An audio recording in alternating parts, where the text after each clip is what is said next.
Maharashtra today 24 news सत्य परिस्थितीचा सविस्तर आढावा। ज्येष्ठ भारतीय अभिनेते आणि चित्रपट दिग्दर्शक मनोज कुमार यांचे शुक्रवारी 4 एप्रिल रोजी सकाळी निधन झाले। ते 87 वर्षांचे होते। त्यांच्या निधनाने भारतीय चित्रपट सृष्टीतील एका युगाचा अंत झाला आहे। मनोज कुमार हे त्यांच्या देशभक्तीपर चित्रपटांसाठी ओळखले जातात। ते भारत कुमार या नावाने प्रसिद्ध होते। कोकिलाबेन धीरूभाई अंबानी रुग्णालयात त्यांनी अखेरचा श्वास घेतला। त्यांच्या निधनाची बातमी समजताच देशभरात शोककळा पसरली आहे। मनोज कुमार यांचे खरे नाव हरिकिशन गिरी गोस्वामी असे होते।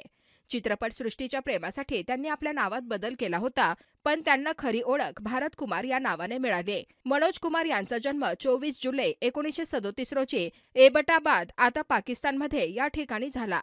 हरिकिशन गिरी गोस्वामी यांचे कुटुंब फाळणीनंतर भारतात आले आणि दिल्लीत स्थायिक झाले। मनोज कुमार यांनी फाळणीचे दुःख जवळून अनुभवले होते। लहानपणापासूनच त्यांना अभिनयाची आवड होती। अशोक कुमार, दिलीप कुमार आणि कामिनी कौशल यांच्या चित्रपटांमुळे ते खूप प्रभावित झाले। यामुळे त्यांनी आपले हरिकिशन हे नाव बदलत मनोज कुमार असे केले।